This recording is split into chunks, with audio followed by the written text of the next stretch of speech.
There are human beings here, in this hallowed ground. Their earthly bodies long since turned to dust. But what about their souls, their minds? Are they here too? You are about to see one of the most extraordinary films of our time. A movie that dares to investigate the possibility of life after death. Everything you will see is based on the scientific studies of parapsychologists and doctors, as well as on the testimony of real people who were pronounced dead, yet miraculously recovered, and lived to tell of their incredible journey.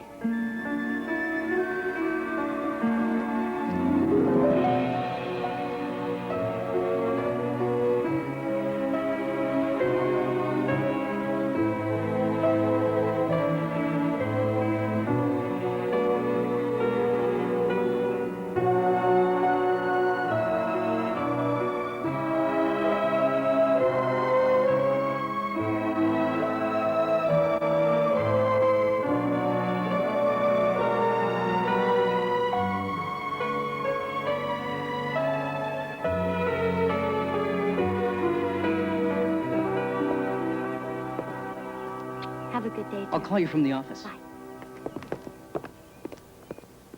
What does it feel like to die? Just what happens at the moment of death? On May 10th, 1975, lawyer Dan Wilson is about to find out.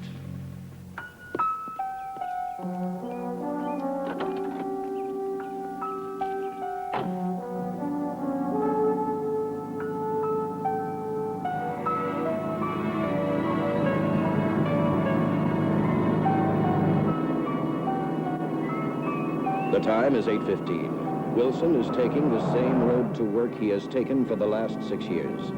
The trip generally takes half an hour, but today it will last less than 10 minutes.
See? I got him. I'm a nurse. Help me get down to him.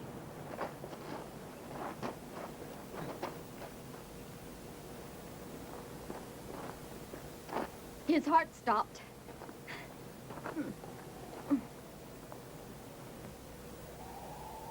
I think the ambulance is too late. First, everything went black and silent.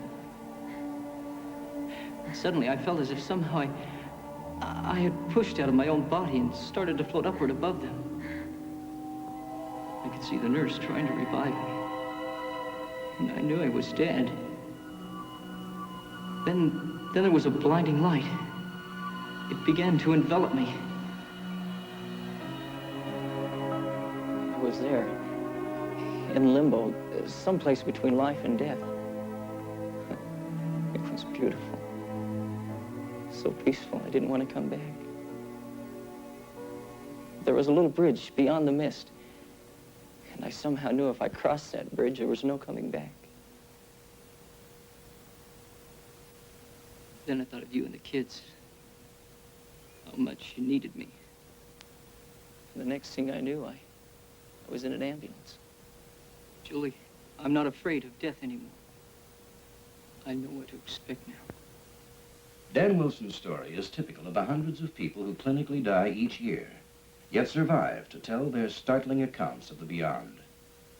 Now that the subject of life after death is being written about in the newspapers and magazines, more and more people are coming forward to tell of their own experiences in the Valley of Death. This picture will explore some of these actual case histories. You will hear them in the people's own words. We will also probe some of the ancient mysteries, like spiritualism and reincarnation. We will try to discover exactly what awaits us in the world beyond. Is death only a door into another time, another dimension? Well, one of history's great minds thought so. Plato taught that the soul was immortal. Men have said that death is the very end. But argue as you will, I say that the soul cannot be destroyed. After death, it withdraws to another world. What that world is like, no one knows. In 1756, Benjamin Franklin wrote, Life is rather an embryo state, a preparation for living.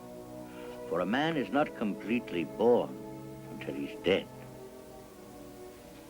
Great minds have always pondered the question of death. But over the centuries, men have had the opportunity to do more than speculate. For hundreds of years, stories have been told and retold of those who, on the very threshold of death, actually got glimpses into the world beyond. Great curiosity and speculation has always been aroused by a person's dying words. One noted example took place in 1654, as Prince Henry lay dying, attended by his wife, the royal physician, and officials. Young light, as bright as the sun. My lord. Let him be. We must not disturb his eminent journey. Such glorious bells. My ears rejoice with thy music. But wait. Do I perceive royal vestments? Why, 'tis my father. He beckons me. He beckons me.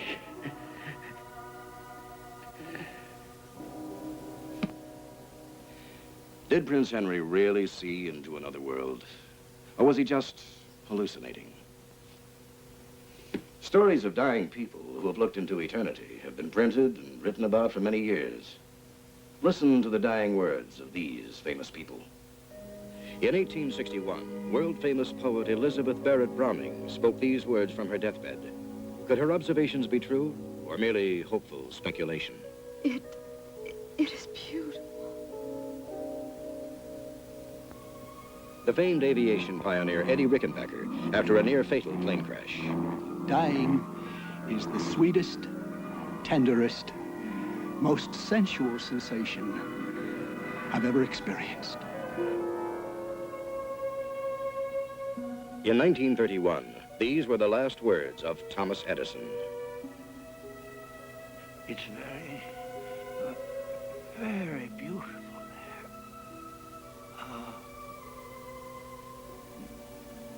All of these people died shortly after having these visions, and so can tell us little. But in today's highly advanced world of medical technology, we have sophisticated equipment to sustain life, and we can often snatch patients back from the very jaws of death, returning them to life. The stories these people have to tell about life beyond death are causing science to look for some new answers. A recent Gallup poll showed that 73% of the people questioned said they believed in an existence after death. But just what do the scientists say about that? Here you are, Doctor. Thank you. One of the most renowned, if indeed not the leading expert in the new field of thanatology, or death experience, is psychiatrist Dr. Eleanor Stevens. Dr. Stevens has spent years researching the psychological and emotional state of terminally ill patients. Dr. Stevens was drawn to her studies and work with the terminally ill when she realized how little medical science really knew about the inevitable act of dying. But what is it like to die? Is everything going to go black? Will there be pain? How does one prepare to die? What can the doctors do to help? Just how do you prepare someone for the grim reality of death? Dr. Stevens' research opened the door to the serious study of this long-neglected and forbidden subject. Now that we've discussed how you feel about your physical condition, Anne, is there anything else that you'd like to talk to me about? For example, you know, how you feel mentally, psychologically right now? How are your spirits? The best way, the only way to study death is to observe it firsthand. To do this, Dr. Stevens asked the patients themselves to be teachers, and with their permission set up a discreet method whereby doctors, nurses, and social workers could be unseen witnesses, observing the scene through a two-way mirror from an adjoining room. What we have to, fight it and make sure that What now, do you think, are you most afraid of? Interviews with patients who were near death revealed astounding stories describing their experiences. Stories which made Dr. Stevens question many popular medical beliefs. One such patient was a housewife named Anne Fleck, who had been suffering from Hodgkin's disease and had been near death many times. The startling story she was about to relate would have a dramatic effect on Dr. Stevens and the entire medical profession. Doctor, I have to tell you something. I've got to tell somebody. There's something happened to me that I can't explain. It happened about a year ago. We'd invited the Mattingleys over for dinner after they'd come back from their vacation in Las Vegas. And Edna and I, we were in the kitchen. And Hank and George, what a they were in the living room. trip. Sunshine every single day. Beautiful shows every night. I think Hank liked them a little better than I might have liked him to. I'll bet they were fun. George, you should see some of those shows in Vegas. I mean, you wouldn't believe it. You know, one of their shows claims that their costumes cost over $500,000. Can you imagine that? Huh? Anne! What's going on in there? Anne? Anne? Anne? Is she hurt? She just collapsed. Listen, go call an ambulance and Dr. Morris. The numbers are right next to the phone, okay? Yes. Let's take her upstairs. Okay. Easy.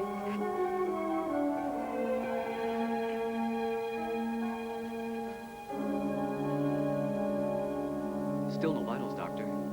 I seemed to fall into a darkness, and I started to hear voices. I recognized one of them as Dr. Myers, but then something strange happened.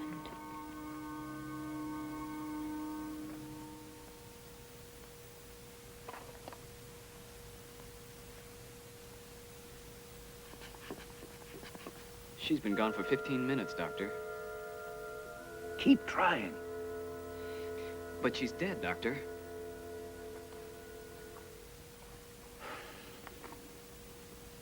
I could see myself below. Down there on the bed, my face was pale and lifeless. I could feel myself being drawn through some kind of shell or tunnel towards a brilliant light at the other end. It felt good and warm, and I wasn't scared anymore. Then I was back floating above the bed. After the attendant said that I was dead, I saw you pull on your chin. And George, he made the sign of the cross. Anne Fleck died a short time later, but because of her cooperation and that of many courageous people like her, Dr. Stevens was able to seriously investigate for the first time the possibility of life after death.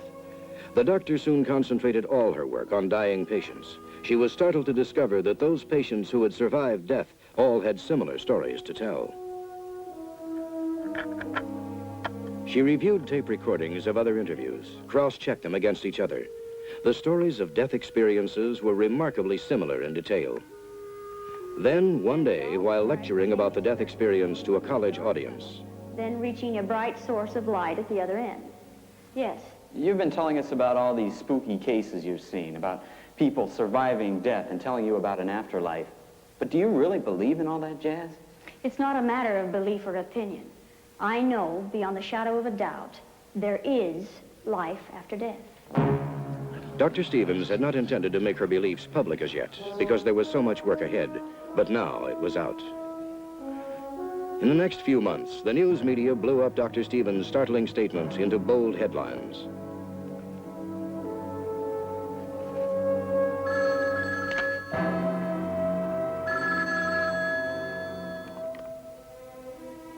Doctor. Cranks began to call, Come back after death. Okay, now, let's not be hasty. offering to commit My research suicide is in the name of just for research. terminally ill patients, your suicide. Gentlemen, I want you to understand. Despite that Dr. Stevens' contribution to our understanding of dying and death, clergymen were upset because the doctor was attempting to explain scientifically what they claimed to be a matter of faith. But it wasn't simply a matter of faith to Dr. Stevens' patients. Anne Fleck knew what she had lived, or rather died through. Everyone who's been through death's door has a story to tell about what it was like on the other side. Like Byron Temple. Byron didn't expect to die on that day after Christmas in 1974. But that's just what he did. He died. Temple was a 40-year-old construction worker. He had never considered himself a devoutly religious man. Yet for him, his journey into the world beyond produced startling religious implications. Oh, that's it. I gotta get in here. Watch it.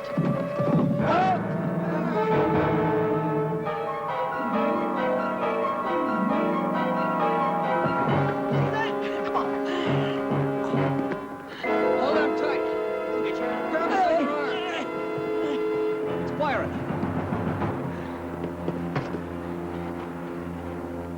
Get an ambulance.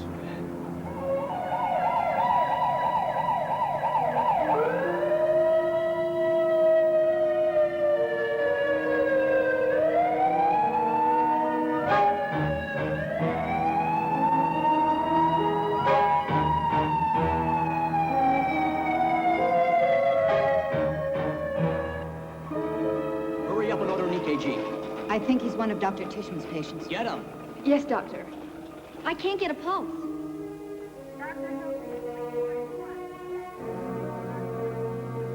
What do you think, Bill? We defibrillated him, but he's in bad shape. The surgeon wants to take more pictures of him in the morning. I'm afraid there's no need for that. I don't think he'll last the night. What'd the specialist say? Jim. Sharon, we've done all we can for him. All we can do now is pray.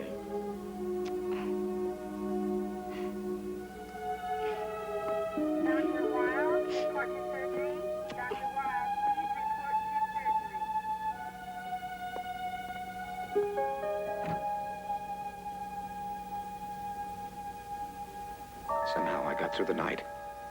And the next day, just after 2 in the afternoon, I was aware of the nurses fussing around my bed. I couldn't seem to talk, but I could hear them. I couldn't believe how it happened when they told me. He was trying to save this other man, and he reached over, and he fell over the ledge.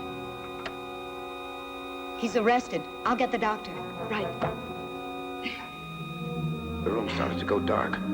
The light was fading.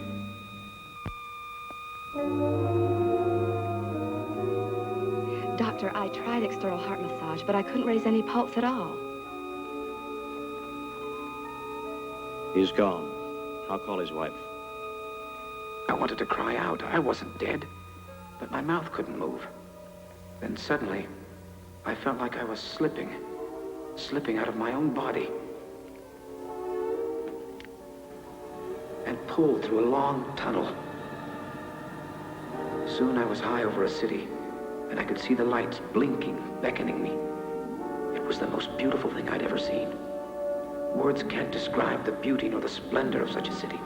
The light was overwhelming, and I knew it was not from this world. Suddenly I was back in the hospital room, but hovering over the bed, looking down at my own body. Then I saw a familiar person get out of a red car and enter the hospital. It was Pastor Fieldson. Dr. Leanne Fiedler. I could see him come out of the elevator and stop a nurse. I'm Pastor Fieldson. I've come to see Byron Temple. I'm sorry, Pastor, you're too late. He died a few minutes ago. 196. Parked in the ambulance entrance. Then I saw that brilliant light again, moving toward me. I could feel an overwhelming warmth I've never known before. It enveloped me, consumed me, and I knew it was a divine presence. It was God. I could hear no voice, no spoken words, but I was asked what I wanted to do. I wanted to stay here. I had never felt so loved, so secure. But I was told I had more to do yet. Suddenly, I felt myself descending, floating lower, moving closer to my body. Then a wave of cold gripped me as I seemed to enter that lifeless form that was me. Then my eyes flickered open for a moment. He just opened his eyes. What? But he can't be alive. The doctor pronounced him dead a half an hour ago. I don't believe it. I can't believe it. Forgive me, Jim, but you must have been wrong when you pronounced him dead. Bill, that man was clinically dead. He had no heartbeat for over half an hour. But you know the brain can't last that long without oxygen. If he did, he'd be a vegetable by now. But he isn't. There must have been some brain damage. You heard what he said about those lights. About seeing... God? Surely you don't believe that. I don't know. I've never died and lived to tell about it.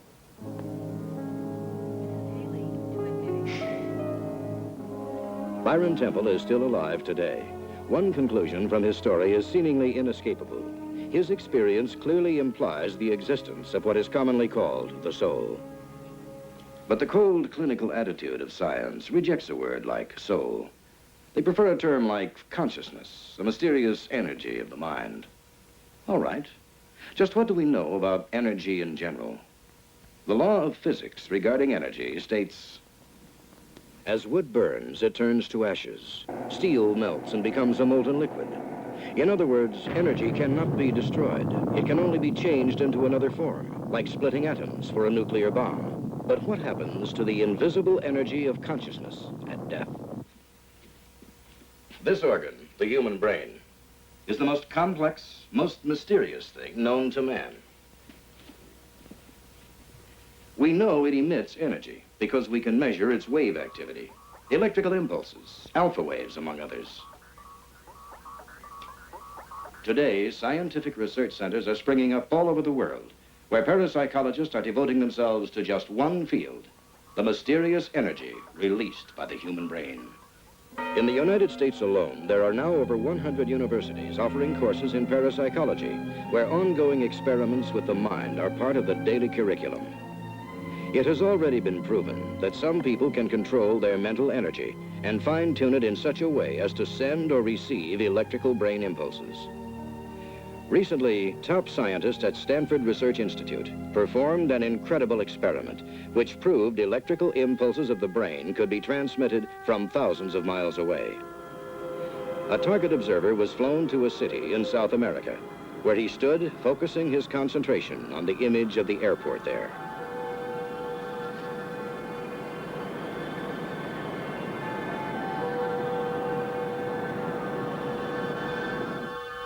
"2,800 miles away in California, the test subject received a mental picture and sketched what his mind saw. This is that picture he saw mentally. One of the most startling examples of the brain's energy is the phenomenon called psychokinesis. Here we see famed psychic Uri Geller moving a compass with nothing but the force of his mind. We know consciousness exists. We know it has energy. There's proof of it. We know that energy cannot be destroyed, only altered. So what happens to consciousness, to this invisible energy of the brain at death? All religions teach us that after death, we go to heaven or hell, and the faithful accept this as fact. But what about atheists and other people who don't follow religious doctrine? Can they deny the hundreds of cases of people who have died and come back to tell of their experiences beyond life? Like the case of Dr. Paul Kelly, the most famous case of death survival, one that's been reported in books and countless magazines. In December 1943, Kelly had just completed his basic training and was about to be transferred to the Army's medical center, where he would study to become a doctor. Just a few days before he was to leave on the train, he came down with what he thought was a bad cold, but it was a lot worse than that.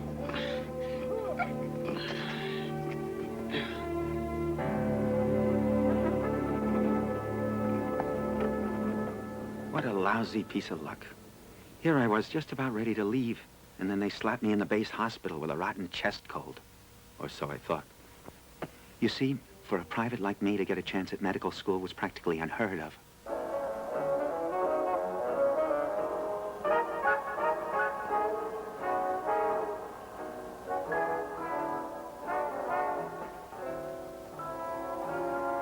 I was convinced that if I missed that train, my chances to become a doctor were over forever. had no idea at the time how sick I was. I just wanted to make that train. I knew I had a fever, so I conned one of the orderlies out of a bottle of aspirin and kept popping him down. I even coughed into the pillow so the doctors wouldn't hear me.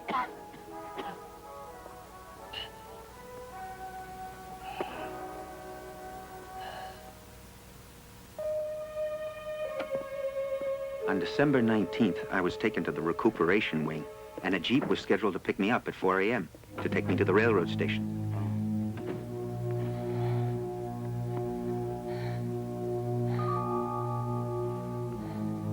At 3:30 in the morning, I got up to dress, but couldn't make it.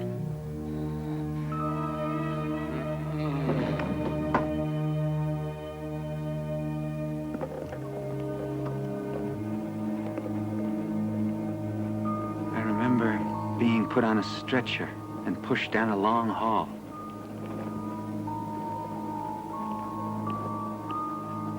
And then I remember coming to in the X-ray room. Think you can stand long enough for one shot? Yeah, I think so.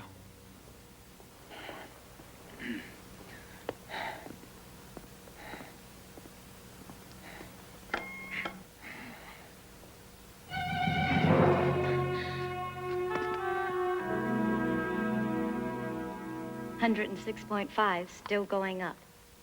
How can a man with such an advanced case of pneumonia be scheduled for release this morning? The staff's overloaded. There's flu epidemic. That's still no excuse. This man is dying. Nurse?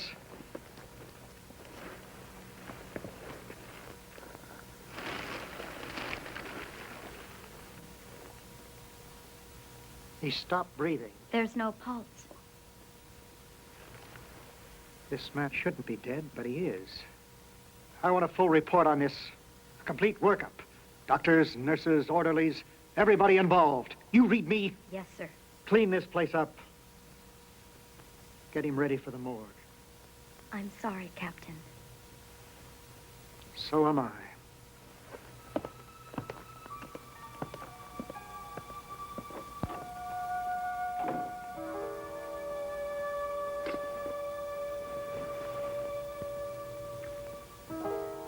After the X-ray room, the next thing I remember was waking up in a small room and seeing a little lamp burning on an end table. All I could think of was that train. I had to make that train. I jumped out of bed and looked around for my uniform. Then I happened to look back toward the bed. Someone else was in it. The same bed I'd just gotten out of. How'd he get there? I was just in that bed a minute ago. Then in the dim light, I saw the gray skin of his arm, a lifeless hand. Whoever it was, he was dead. There was a fraternity ring on one of the fingers exactly like mine.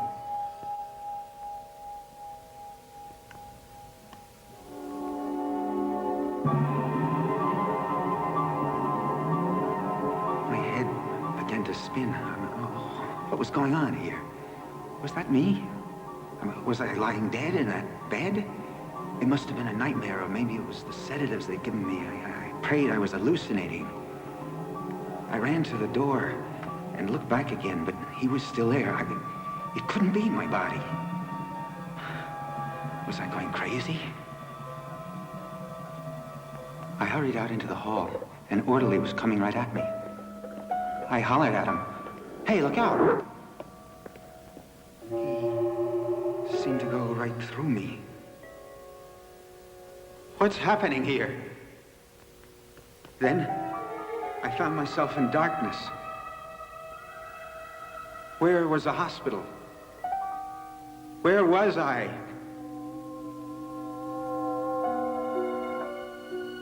I was floating through the air above a town. And then another moment later, I was on a city street. I just wanted to know if I could feel something, anything. I reached out my hand to touch the telephone pole, but my hand couldn't make contact with it. That body on the bed back at the base hospital was mine. Somehow, we'd become detached. I had to get back to it.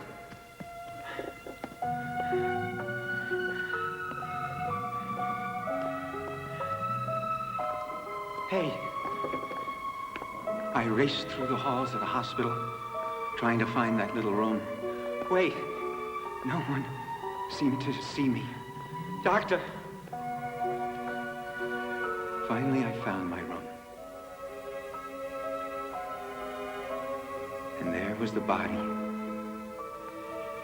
Could it really be mine?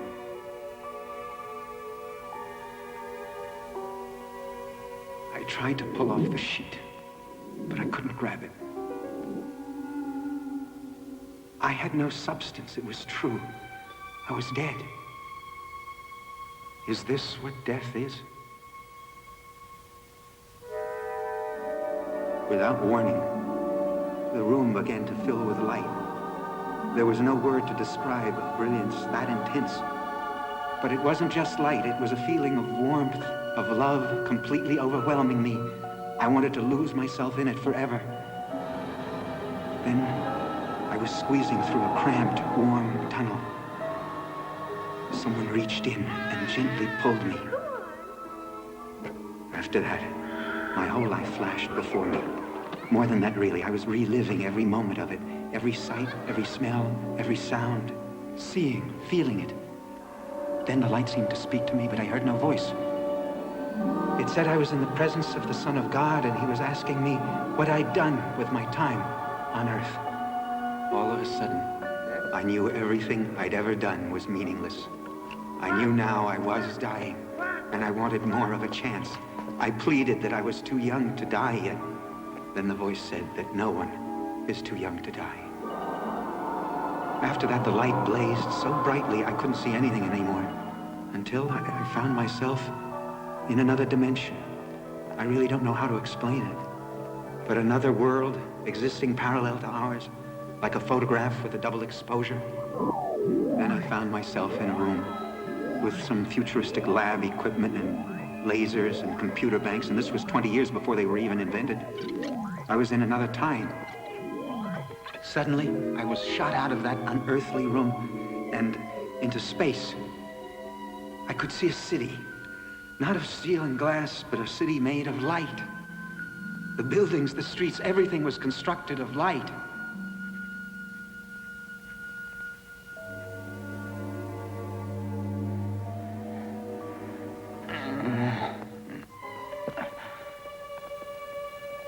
You can check for yourself, Doctor. I swear I heard him. He's breathing. But he was dead. You checked him. We both checked him. He's been dead for 9 minutes.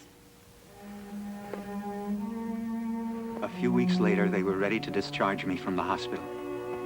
All I could think of was what I'd experienced. I was confused, troubled. I couldn't wait to be alone in that room so I could have a look at the chart.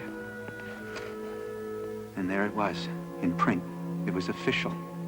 Private Paul Kelly died December 20th, 1943. 05-1600 hours, double lobar pneumonia. Patient revived, 05-2500 hours. No sign of brain damage. I was hoping to get that chart out of here before you saw it. I don't understand this, Captain. Look, you're going to study medicine. You'll soon find out that the more you learn, the less you understand. No, this says I was dead for 9 minutes. Now, even with my limited knowledge, I know that the brain can't survive that long without blood. Well, I say that. Well, how do you explain this? I can't. At least not in terms of natural explanations. Well, then you must have been wrong when you pronounced me dead. Look, Private Kelly, I'd like to agree with you, but I can't. Since this war began, I've watched dozens of men die. Checked them and rechecked them to make sure. I know death when I see it. It isn't only the vital signs, the lack of heartbeat, pulse.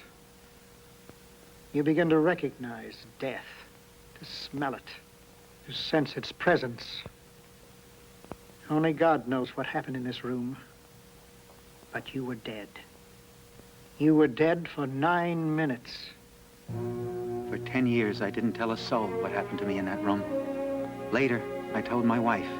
And it was years before she could bring herself to believe it. 20 years later, in 1963, Dr. Paul Kelly, by then a prominent Charlottesville psychiatrist, finally revealed his incredible experience of life after death. Now, it has been argued that experiences claimed by those who are clinically dead can be explained as hallucinations brought about by trauma or high fever or drugs.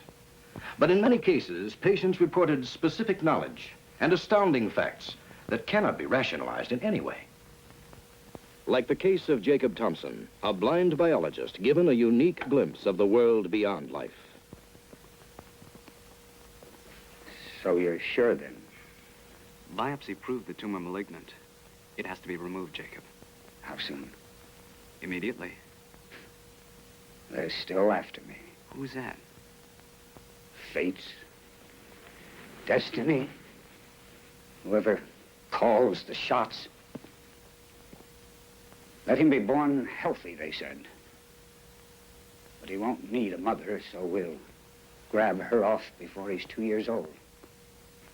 And then they decided I didn't need a father, so they recalled him. So let him become a biologist. Sure, why not? But not for long. Then they explode that lab and take his eyes. So I became a teacher. A blind teacher, but still a teacher. Now I've got this ball of microbes spreading inside of me. And so what's next, a wheelchair? Of course not. What kind of risk is involved? There's always a risk, you know that. Odds, Doctor. I want to hear odds. 50-50. Terrific. Why me? Why me? Feeling sorry for yourself isn't going to help. I know. I know. When I lost my sight, I spent 6 months swimming in self-pity. And then I discovered a whole new world out there in the darkness.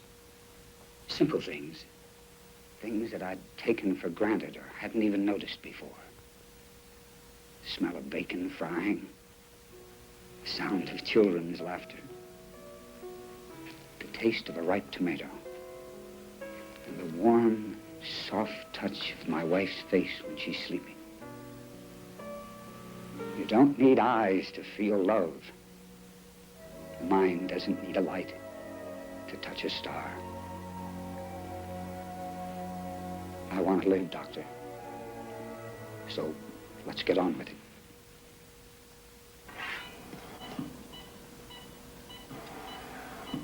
Over there, a little more to the left. That's good. Swab. Won't be long now.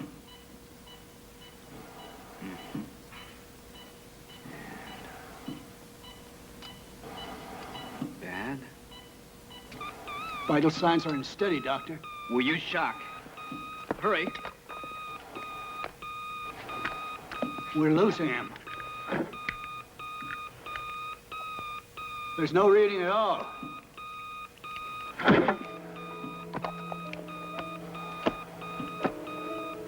It's no use, Doctor.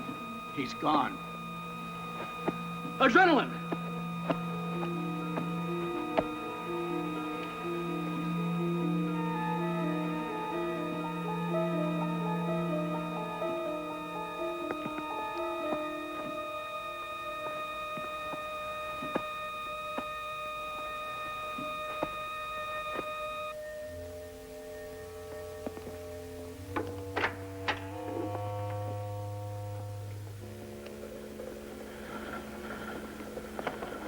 I think I dropped my pen here this morning.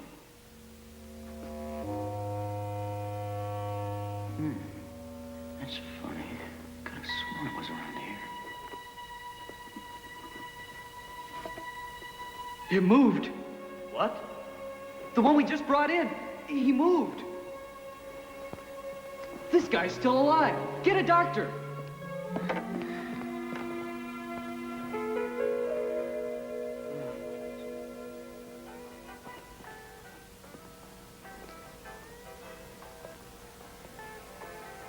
You're looking just fine today. How do you feel? Great. For a guy they say kicked the bucket 3 weeks ago. Who told you that? One of the night nurses told her relief all about it. They thought I was asleep. Pay no attention to them. Is it true? Look, I'm not God. Even the authorities are arguing about the correct definition of death and exactly at what moment it occurs. You didn't answer the question. Was I dead?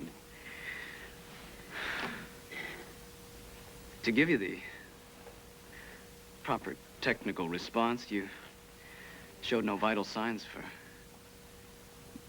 quite some time.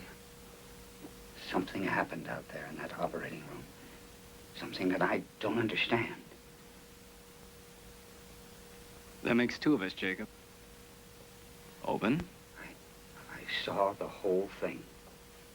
What? Look at me. I'm blind. Totally stone blind. And I tell you, I saw everything going on. You were under pretty deep then. Well, just hallucinating. You want specifics? I'll give them to you. The nurse was carrying a couple of things to put on my chest, and she dropped one of them. And then you leaned over me, and your glasses slipped down, and you pushed them back. And then you took a large syringe and put it right here. What else did you see? There was a bright light, and I... Okay, we come in? Come on in. Jacob, these are 2 men who really saved your life. How are you doing? Fine. Better than expected. Listen. That pin you lost, it was under the table in the corner of the morgue, wasn't it? Yeah, but how did you know that? I saw it there. You saw it? But I thought you were blind. Thanks for stopping in, boys. Well, hang in there, Mr. Thompson. How could that totally blind biologist see such minute detail as he described to the doctor? Get some rest now, Jacob. In no way could it be considered a hallucination. What then? ESP? Did Jacob Thompson merely read the mind of the doctor? Of the orderly who lost the pen? Are these death experiences merely common psychophenomena? To find out, let's consider the story of Amy Parker, one of the most convincing and astounding cases authenticating the death experience. Then just when are you going to start teaching me how to fly? In time, in time. Sure, sure. After you monopolize the plane for yourself. You're just like a kid with a new toy. But it's such a beautiful day to fly and just relax. You're the one that's always so safety conscious. Suppose something happened to us when we were up there at 6,000 feet. Oh, come on. You're reaching. And I didn't know how to get us down. I couldn't very well call for the auto club to come get us. Okay, you win. I'll give you lesson 1 today. I love you.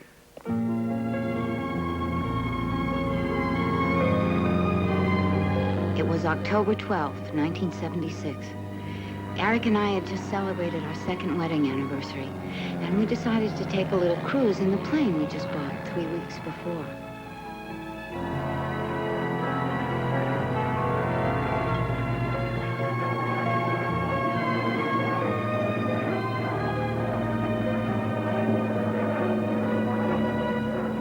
Now, this is what I call really living. Everything down there seems so insignificant. Except us. Buying this airplane was the 2nd best thing I ever did. Marrying you was the 1st. Now, start slowly. Lesson number 1. Straight and level flight.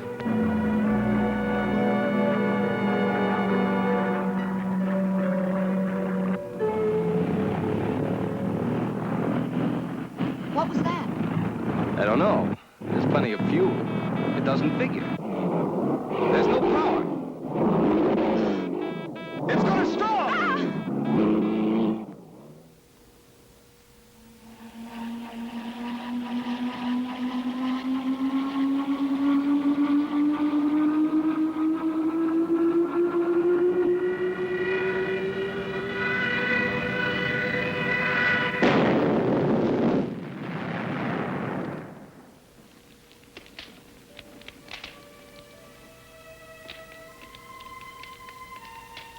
It happened so fast. So fast. When I came to, just for a minute, Eric was slumped against the instrument panel. And then everything went black. But after a while, the darkness began to slip away. And there was this magnificent, pure light. It was radiant. It was brighter than the sun, but it didn't hurt my eyes. It made me feel peaceful and warm. Then I saw Eric standing outside the plane, and I wondered how he got there. He was wearing different clothes, the new blue suit he just bought, and he wasn't wearing any shoes. I could hear Eric begging this man for forgiveness. I was really mad. And why should Eric do this? What had he done? And who was this man, this stranger? Then all of a sudden, I knew who it was. Nobody spoke, but I could hear his name.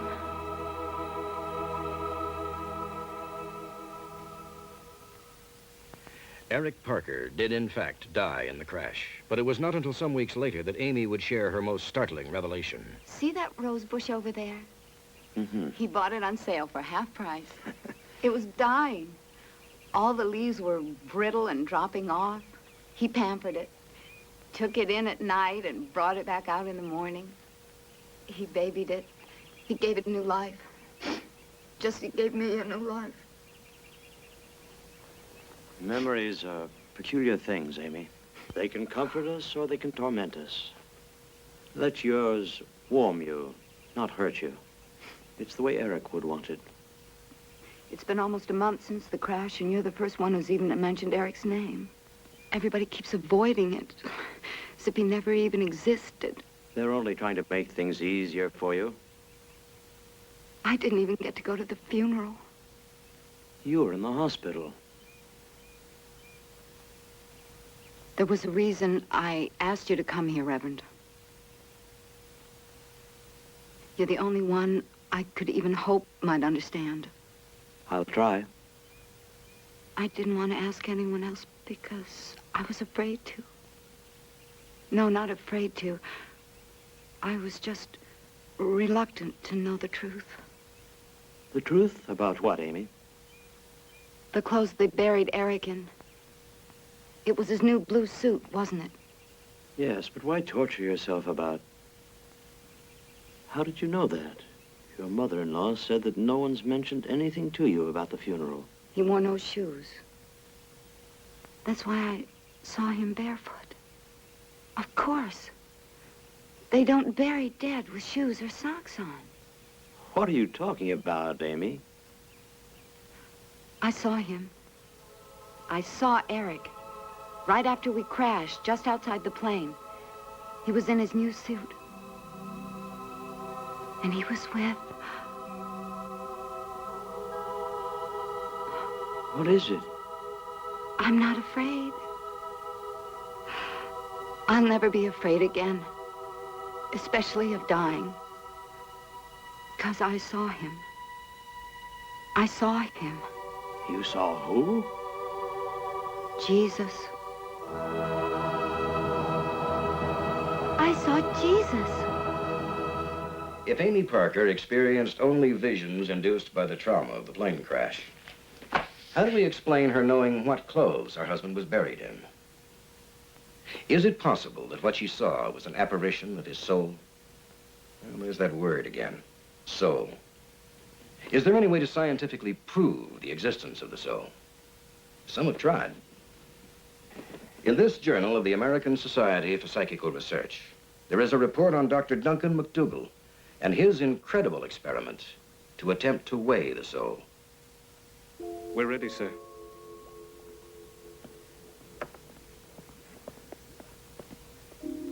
In McDougall's experiment, he constructed a special bed with a light framework. It was mounted on delicately balanced scales, which were sensitive to 0.2 of an ounce.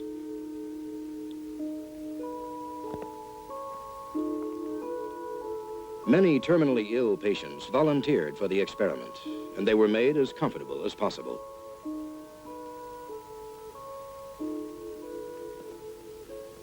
Weight loss continues at a steady rate of 1 ounce per hour. That's normal evaporation of the body fluids. It was unthinkable to Dr. McDougall that consciousness should exist in the brain, yet not occupy space. Solids, liquids, and gases all have weight. Therefore, it was conceivable to him that if there was a soul which departed from the body at the precise moment of death, then there should be a subsequent and noticeable loss in the patient's weight. He hasn't breathed for minutes now. But he's still alive.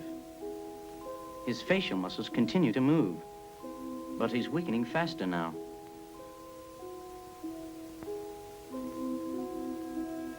The heart's slowing down considerably.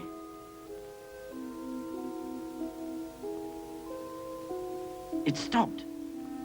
It dropped 3/4 of an ounce, precisely when his heart stopped.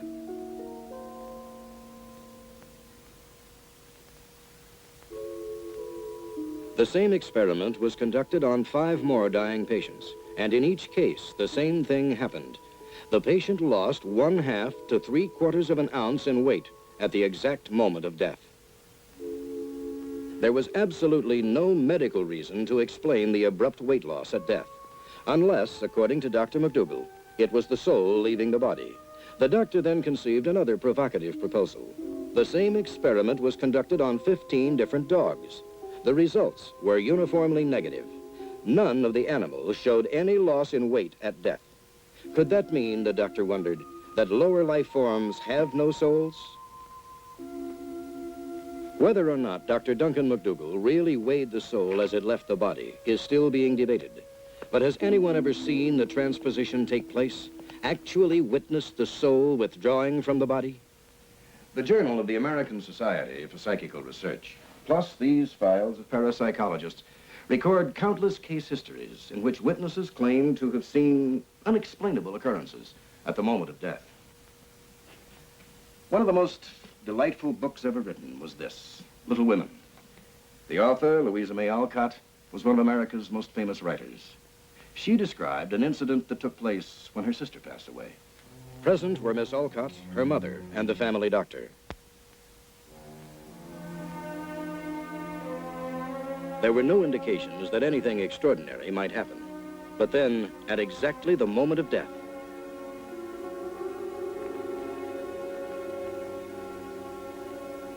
Did you see it? Yes, a faint mist. Doctor?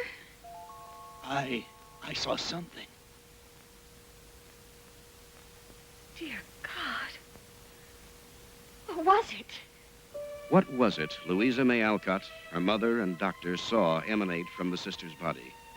Could all 3 of them have seen some optical illusion simultaneously? More recently, on November 2nd, 1971, Margot Louisa sat with her grandfather as he lay dying at the family home in Greenville, Mississippi, while the family waited in the hall outside. We knew Grandpa had only minutes to live. The doctor said death would come at any moment now. We decided the room shouldn't be crowded with people, so I asked to be alone with him. Grandpa was one of those old school Italians and had always been a devout Catholic. To him, death was going to heaven, seeing his mother and father, all those who had already passed on. So there was no heavy feeling of grief among the family. We knew Grandpa was ready to die, that it would be a happy death. Suddenly, he took a long, heavy sigh and went perfectly still. Tears began to well up in my eyes because I knew he was gone. I started to get up to summon the others when something like a thin vapor seemed to come through his body and float upward. I followed it with my eyes as it floated upward toward the ceiling. I'm not the bravest woman in the world, but crazy as it sounds, I wasn't the least bit frightened. In fact, I felt warm, moved, because I knew I had just witnessed something profoundly spiritual. I'm not as religious as I should be, but what happened in that room that day, I've never, ever forgotten.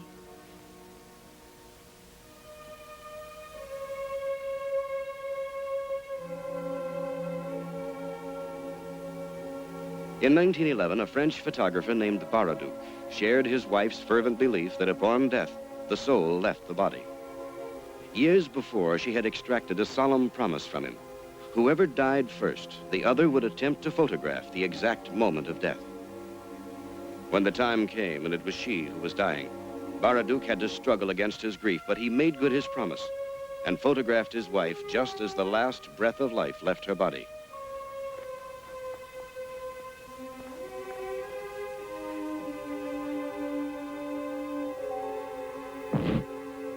This, then, is that now famous photograph taken by Baraduc. We have seen death experiences of some fairly average people. But what about the famous, the internationally renowned? Have any of them had similar encounters with death? And would they dare to make it public? Just after midnight on July 8th, 1918, a 19-year-old reporter believed he had been killed by a trench mortar shell. According to a friend, George Hickok of the Brooklyn Daily Eagle, the following is that young reporter's own account of his fleeting journey into death. Here, then, are the actual words of Ernest Hemingway. I felt my soul, or something, come out of my body, like you'd pull a silk handkerchief out of a pocket by one corner. It flew around and then came back in again. And I wasn't dead anymore. Later, Ernest Hemingway recreated this personal account of death in Chapter 9 of his great war novel, A Farewell to Arms, on page 54. So far, we have seen that there are 14 elements common to the experiences related by all those who claim to have died and seen beyond. Some of these are a loud buzzing, an intense white light that seems to overwhelm them, finding themselves out of their bodies, floating above the scene and looking down on their own bodies, seeing their lives rush before them. And most of them report seeing something that they knew represented a borderline between this world and the next. A door, a bridge, a body of water. And somehow they knew that if they ventured beyond that point, they would never return to the land of the living. One of the most graphic examples of this occurred in the death experience of Ursula Phillips. For her, the point of no return took the appearance of a gate. Our little girl, about to have her third child. Think of it, Sam. Our baby with 3 of her own. Seems such a short time ago when she came in here on the day of the high school prom, crying her heart out just because she had a cold sore on her lip. Now she has her own children. Oh, where did all the years go, Sam? They're still around. In this house, the yard, tucked away somewhere. So we can take them down every now and then and shake them out, enjoy them again, like now. That was the doctor who phoned just now, wasn't it? He was just asking how you are. Reminded me not to give you anything to eat after 6. It's a dangerous operation, I know it. I could tell by the way he keeps pulling her aside when we're in the office. Phoning you. Now, don't go making it such a big thing. I'm just scared, Sam. I'm afraid of dying. Hey, now, you're being just downright silly, sweetheart. Nothing's going to happen to you. I just wouldn't allow it. You've got my word on that. I know that.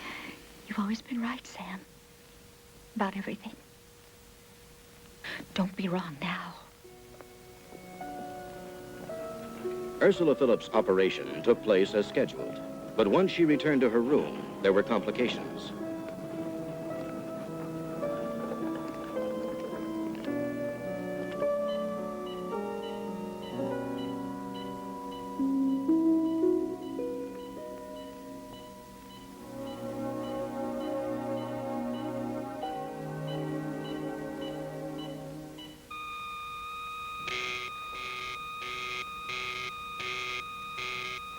Ursula?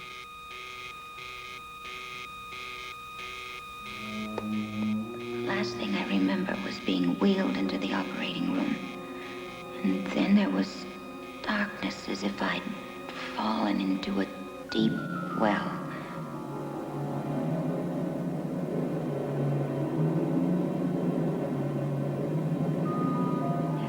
There seemed to be a light at the bottom of the well. The doctor's on his way. Check for pulse and heart rate. The alarm went off. She feels cold. And look at her face. There's no color in it. Suddenly, I found myself over the bed, looking down at my own body, at Sam and the nurse. I could feel the pain leaving me, starting with my toes and going up my body. I felt so incredibly calm, even as the doctors and nurses rushed in and tried to revive me. No, doctor. Every care I had was just slipping away. I'd never known such a peaceful feeling. Then I sensed a presence in the room. I was drawn to it like a warm, wonderful magnet. And there, standing near the bed, was a being so beautiful. He seemed to radiate. He didn't speak. At least I heard no audible voice. He beckoned, and I followed him to the most beautiful place. It was like heaven. Then before me appeared a gate. I wanted to pass through it. I didn't want to leave this wondrous place. But I heard him telling me, not now, not now.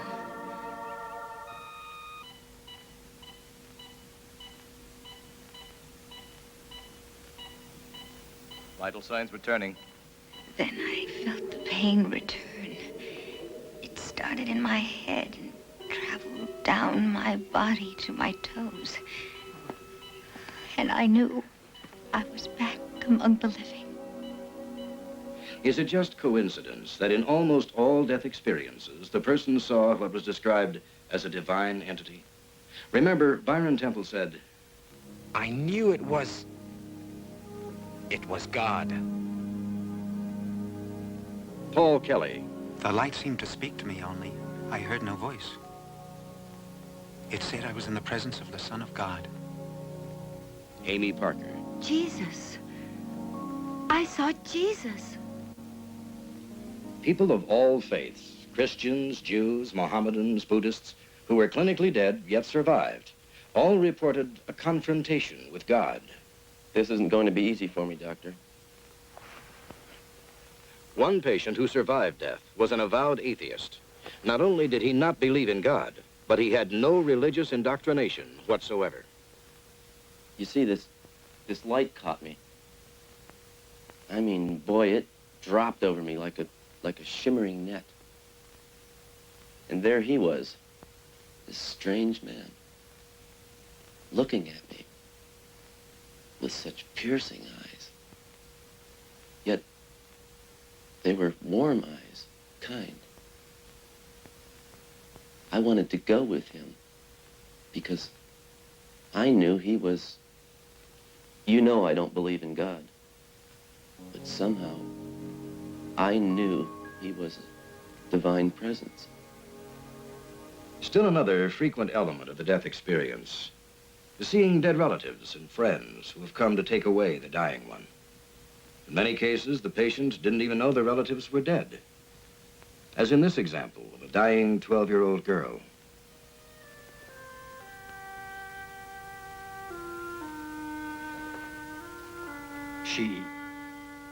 She doesn't have much time.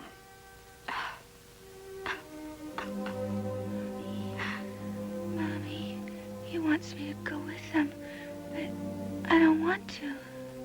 It's the high fever. She's hallucinating. Who? Who wants you to go with him, dear? Don't do this to yourself. Who do you see, honey? I don't know him, but he's my brother. He keeps calling me. I didn't know you had a son. Why, he's dead. He died before she was born. We never even told her about him. How could she know? Do the dead appear to the dying to guide them into the next world, into life after death? Is it only people near death who are able to see and hear those who have already died and passed beyond? For centuries, spiritualists have claimed to be able to communicate with those departed. And today, professional mediums find a devoted following in people in every walk of life, from housewives to world leaders. And for every professional spiritual advisor shown to be a hoax, there are countless others who defy explanation and baffle the experts. Some, while in a trance, even speak in foreign tongues or in a voice of the opposite sex.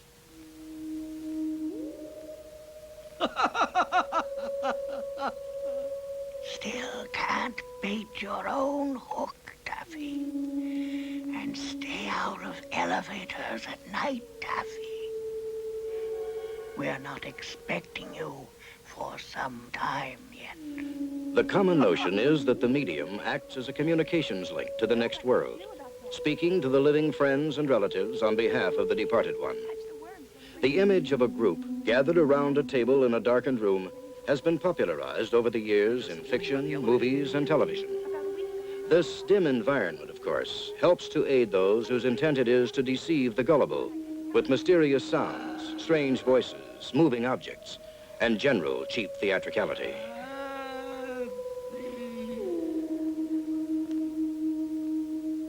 Fortunately, the skeptics have not entirely discouraged serious scholars from studying this area.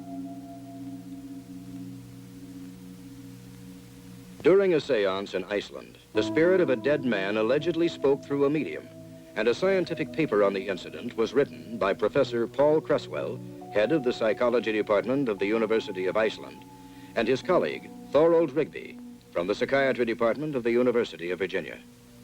The voice or spirit identified itself, describing how it looked in life. My face was craggy, my nose large and prominent, broken in two places. I was working under my truck, repairing my transmission, when the jack suddenly slipped and I was crushed beneath the axle. But the door to this world didn't open for me until I was taken aboard the boat that was supposed to rush me to the hospital. I entered my new life at sea aboard that boat. I died with my hand held by a young woman, a nurse with ash blonde hair.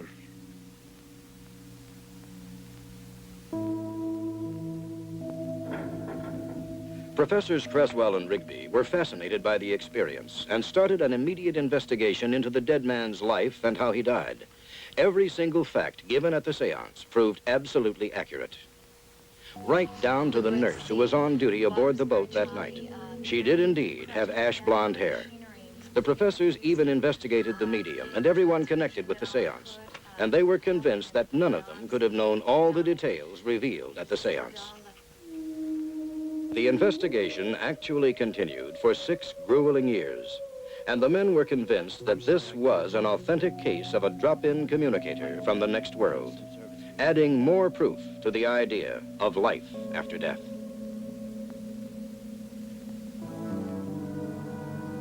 The famous escape artist and magician, Harry Houdini, devoted much of his life to exposing phony spiritualists, but not because he didn't believe in an afterworld. No, Houdini very much believed there was a world of the dead and attended seances all over the world in hopes of contacting the spirit of his dead mother.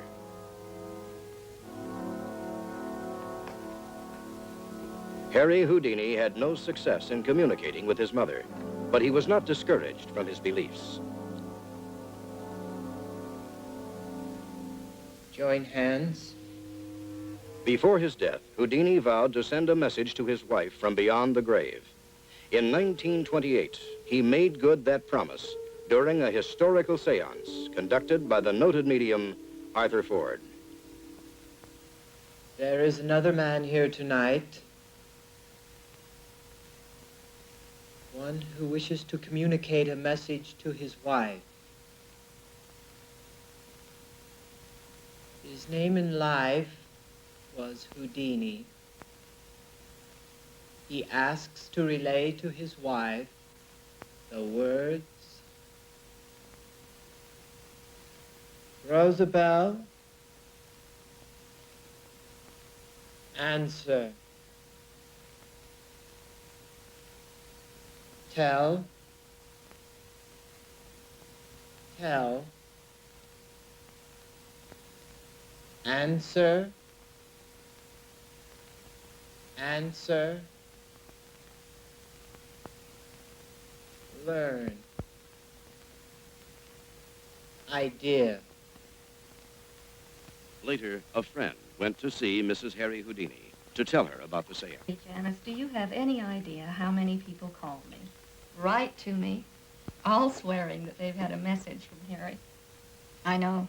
Most of them are just cranks. Or tricksters trying to grab a few cheap headlines for themselves. Yes, but... Oh, sure, some of them are sincere. But they only imagine that Harry got through to them because they wanted it to happen. It's called auto-suggestion. But this message, it was like it was in some kind of code.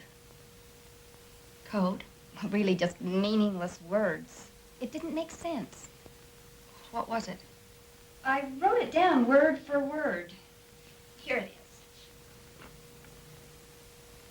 Rosabelle, answer. Tell, answer, answer, learn, idea. That's it. Can you make anything out of this? Yes. What? Before Harry died, we made up a secret code. He said that he'd try to transmit it to me through a third party after he entered the next world. Does this mean something then? Yes. Rosabelle, believe. Believe. Did Harry Houdini manage to contact his wife from the world beyond?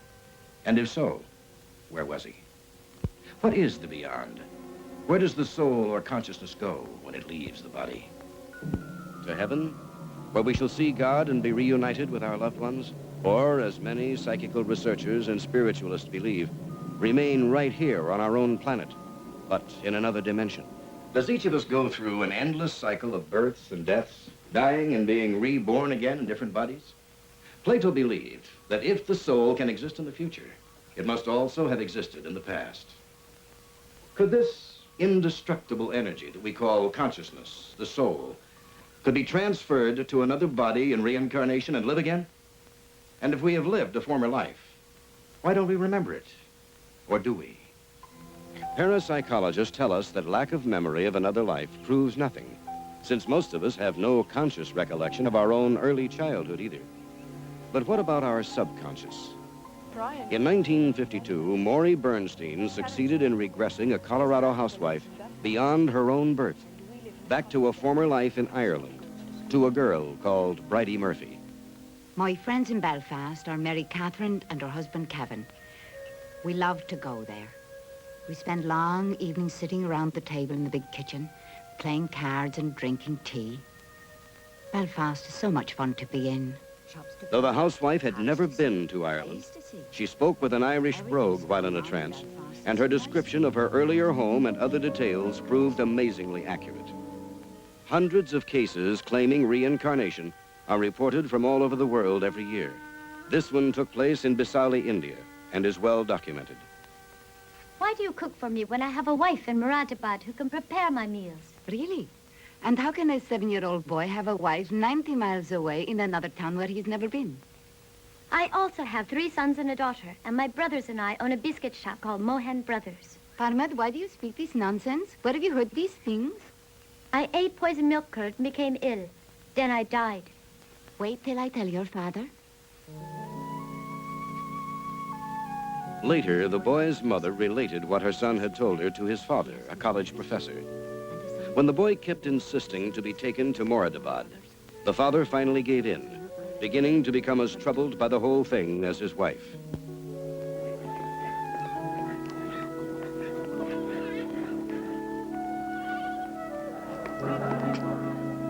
When they arrived in the distant city, the young boy actually led his skeptical father directly to the bakery that he had described. You are my cousin Karam.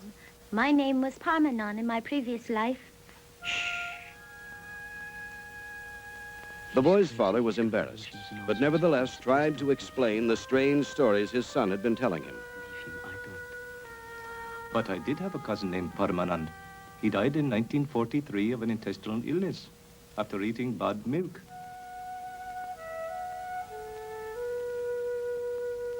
Later, the boy correctly identified the dead man's family, pointing out his mother, wife, his daughter, and sons. The most remarkable thing of all happened after the boy and his father left the shop. Yasmin, where is the money you owe me? What? The proprietor saw the incident and came over. As it turned out, the man's name was Yasmin, and he did owe money to the dead man the boy claimed to be. I can't move. My dress is long, flowing. It trips me. I try to run, but I can't. The Indians up on the hill looking down on our wagon. At Chicago State University recently, an astounding experiment was conducted on 100 volunteer subjects who were put under hypnosis and regressed in time. Out of the 100 tested, 93 actually recalled previous lives, furnishing details of past existences. Novelist Taylor Caldwell claimed her historical novels were based on her knowledge of past lives. Musical genius in very young children continues to baffle the experts. But some parapsychologists believe the talent is derived from a former existence. Mozart thought he had lived a previous life as a musician. General George Patton believed he was the reincarnation of a great military man out of history. Well, spiritualism, reincarnation, and psychic phenomena all seem connected to the world beyond. So far, the case histories we've shown you have all involved people who survived clinical or accidental death. But the accounts of those who tried to commit suicide and failed are another story, a horror story. Typical of the experiences told by people who survived after attempting to take their own lives is the case of this 22-year-old bride-to-be from Gary, Indiana. For obvious reasons, her name cannot be made public, but it happened in April of 1975. This is her story, as she later told it to a psychiatrist. It began on the fateful day she went to her fiancé's house to make dinner. Eric and I were to be married in less than a week. We were in love, and I had never been happier.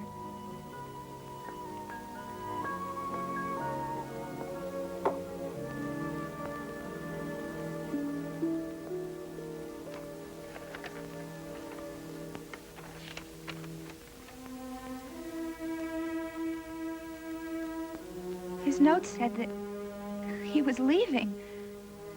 He'd met another woman, and he'd fallen in love with her, and he couldn't marry me.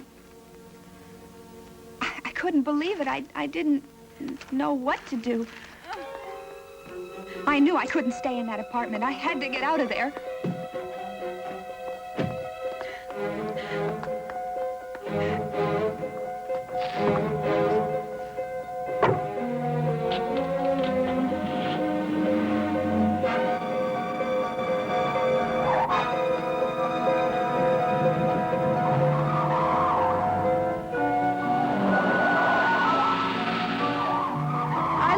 Like I had never loved a man before.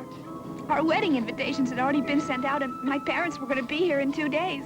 How was I going to face them? My whole world had fallen apart. I didn't care anymore. I decided to kill myself.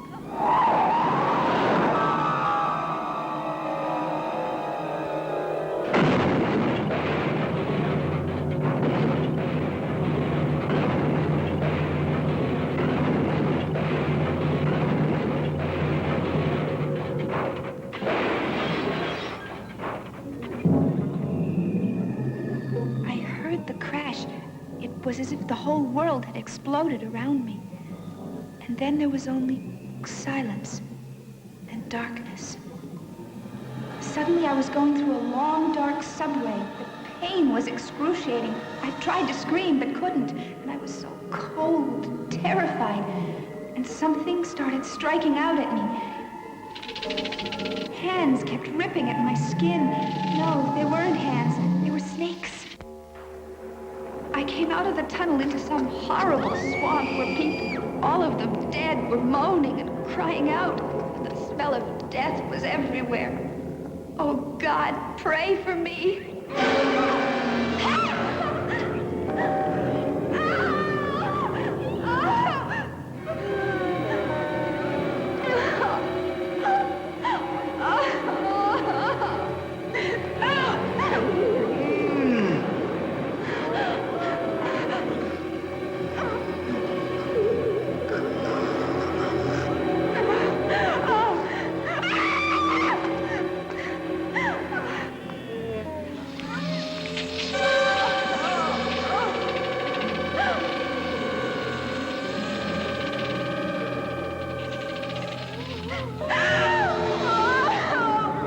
Then they came at me.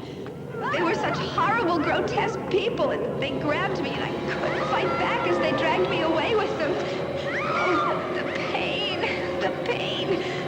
They pulled me over to a pit, and then they made me look into it. Oh, it was hideous. Oh. Oh. No. Oh. They forced me to watch the grief my suicide had caused my parents and my friends. My head was pushed around to see two small children begging for life. They were my children. Children who would never be born because I had killed myself before they could even be conceived.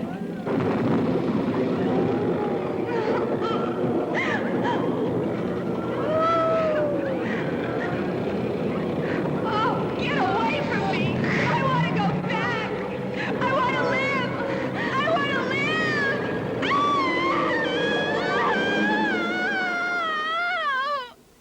That's impossible. She was dead. Could God or some unknown force choose to punish those who try to take their own lives?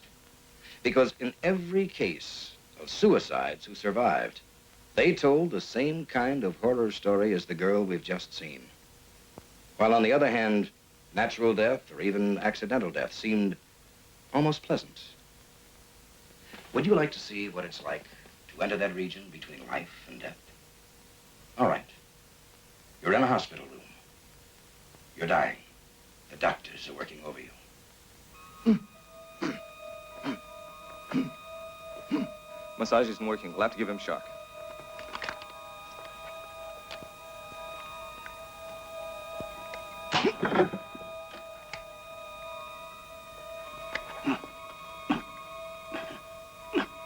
Still no vital signs.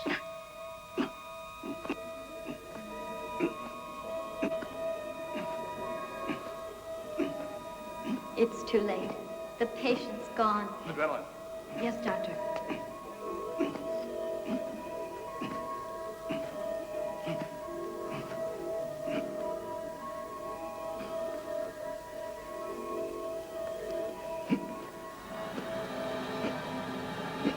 You will experience being drawn through a long, narrow tunnel.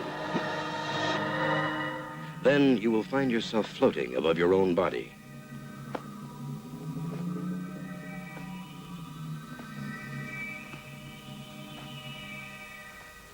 Departed friends and relatives will appear before you.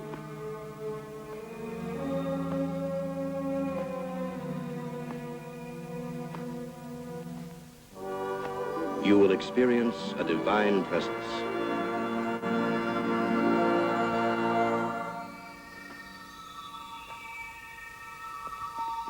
There will be the sensation of actually getting up and leaving the room. Soon, a gate or doorway will appear before you. You will know it to be the point of no return.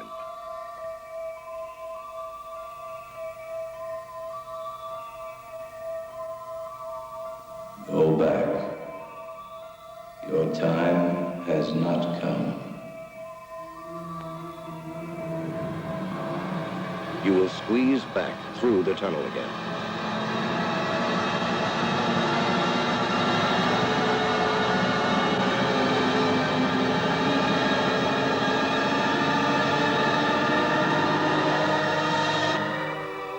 An intense but warm white light will engulf you and bring you back into your body.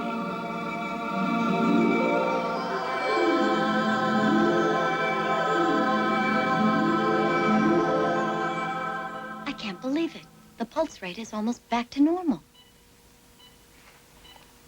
We've presented you with the facts, with the real stories of people who clinically died and returned to tell us of what they experienced. We know that both ancient and modern philosophers believe that the soul survives death. We've heard the testimony of medical men and parapsychologists, seen the stories of actual people who experienced a glimpse into the afterlife. Dan Wilson,